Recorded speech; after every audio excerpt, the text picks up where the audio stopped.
The name trap is real. It needs to be talked about. It needs to be shared about. The people who are in it cannot publicly talk about it because of their own legal contracts.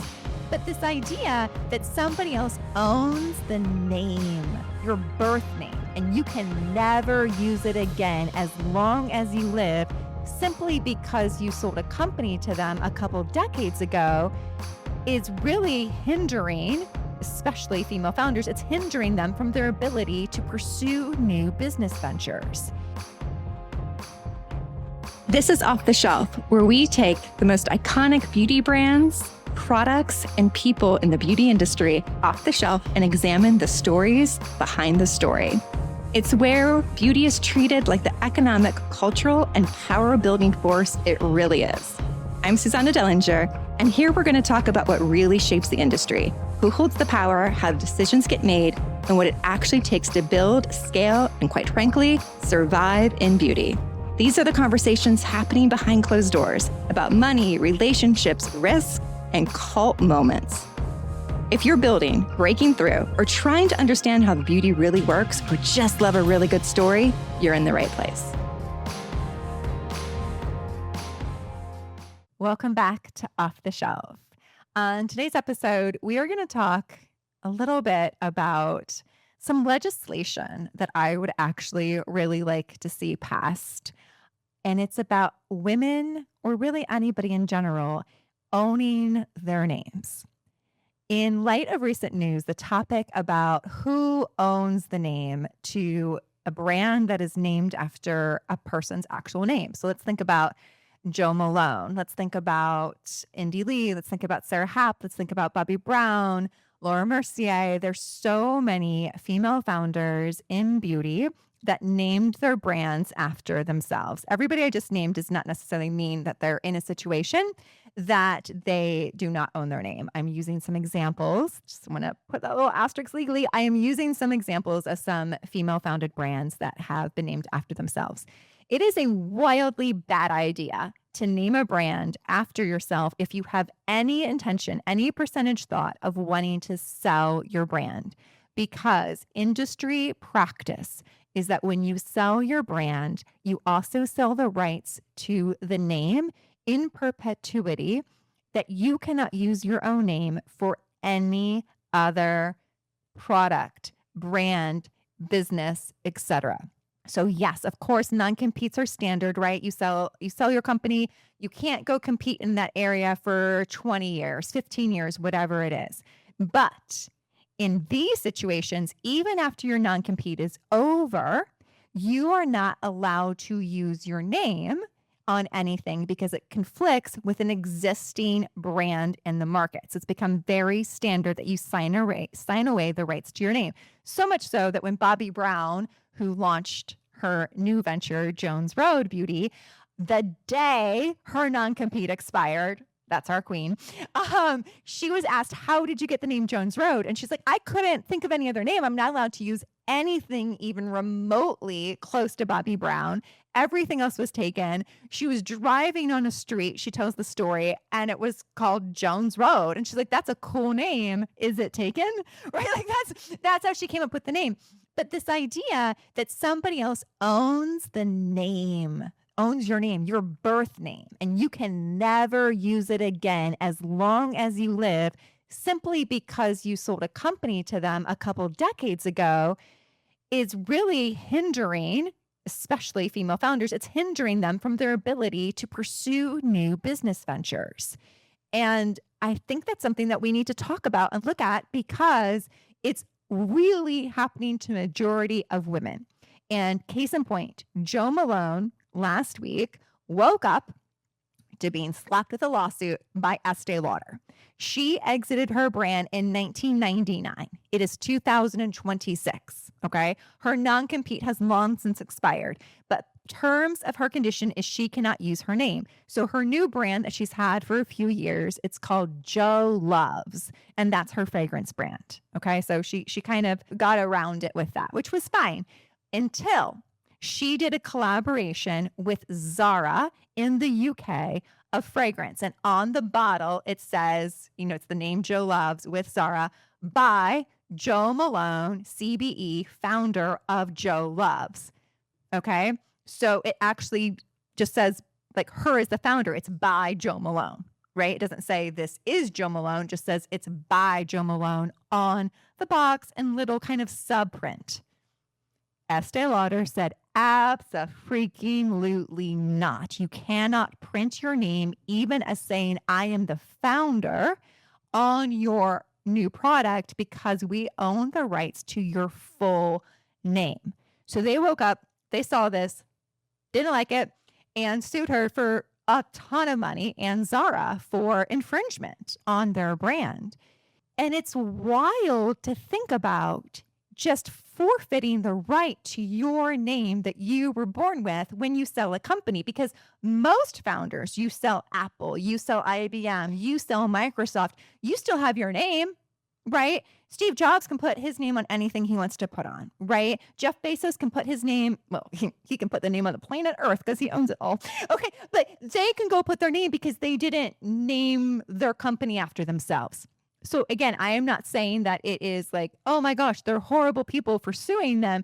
I think the whole construct is completely outdated and is proven that this is going to hinder women because, stay with me, back in the 90s and early aughts, when this is the first wave of celebrity makeup artists, celebrity perfumers, celebrity skincare, celebrity beauty founders were founding the brands and exiting. Nobody had done this really before, right? The brands that were named after themselves were the brands that people were selling to, right? Estee Lauder was not exiting Estee Lauder. They were absorbing other companies. So there was no pattern of practice to see what would happen in 20 years after you've sold your company. Bobbi Brown talks about this even in her book. She didn't think she was ever going to do it again. She was like, man, by the time I'm that age, I'm not going to want to work. I'm going to want to just chill out. Like I have hustled. And she said now she gets to her age and she's like, I'm just getting started. What do you mean? Like I have my whole life. I definitely want to have another company. And I don't think that female founders back in the 90s and early aughts or even now are thinking, what do I need to do to set up to protect myself on the off chance that I still have some incredible ideas, a lot of stuff to stay, things that I want to make for myself financially and legacy to leave behind versus this one time I exited a company, right? It clearly does not work because not accessing your name and not being able to say, I am so-and-so and use your full name gets in your way in a situation that it's not getting in the way for men. And we already know that female founders have so much against them, right? The new statistics just came out that the percentage of businesses that get funding that are female owned is down to an all-time low of 1.3%. Okay. Last year, that stat was 1.8%. We have dropped half a percentage point, right? 0.5%. The all-time high, just as an aside, in early, right before 2020, was a whopping 2.2%, right? So we already have it stacked against us as female founders to be able to get funding for our brand. Now let's add to that. If you are the unicorn that is able to scale and exit a brand, you don't get to do it again. Or if you do, change your name. I don't think somebody should be able to say you can't own your name. You can sell your name. You can license it that, yes, they can go use it, but I do not forfeit the right to my own name just because I also licensed you to use it, right? Think about how the NFL licenses. Think about how NBA, like sports licenses, but they do not say, I can never call myself the Buffalo Bills again, right? There's something very inherently sexist about this idea that we cannot look back 2 decades and say, this was never right. And the one who started it, let's name it, Estee Lauder, was prevalent of going around and buying up these, makeup artist, skincare driven brands. And it's ironic because the term sheets that they had these brand founders sign, I don't think Estee would have signed. Estee Lauder was a very shrewd businesswoman. And I cannot imagine her sitting at a conference room table and signing away the right to ever call herself Estee Lauder publicly again for the sake of making $1. She would have walked out of that room. I never met the woman, but I can tell you she wouldn't have signed the deal. So I think it would be incredible. It would be culture shifting for the brands, these large companies that have entered into these contracts that have the Bobbi Browns, the Jo Malones, all these other ones that I will not bring up, under contract to not use their name again. Rip it up. Give the women their names back because you can. And ironically, if I'm a betting woman, I think these brands would make millions of dollars for the publicity that they would get showing how they are empowering the female founders, that they have made billions of dollars off of these. Yes, business deals. Sure, they were great business deals, but they made money off of them. And to say, hey, you know what? This is how we support female founders, is we're going to say, it's your name. Go ahead and use it. It's a fair, competitive marketplace. I don't think they would lose anything. The argument as to why these types of contracts exist is that somebody, so let's say a Jo Malone in this instance, if she's able to have a fragrance with her name on it, it confuses the customer and it erodes the value of the brand they have now spent 20 years building since she exited. Okay, market better. Competitive marketplace, market better.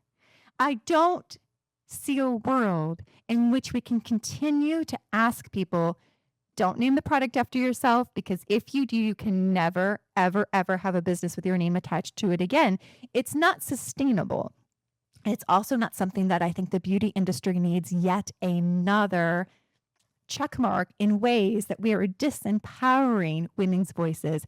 We're literally disempowering women by stripping their names away from them. And the arguments that are being made from the other side are, well, they got X amount of millions of dollars. How much would you sell your name for? That $30 million or however much you sold it for, let's say you even got $100 million for your name.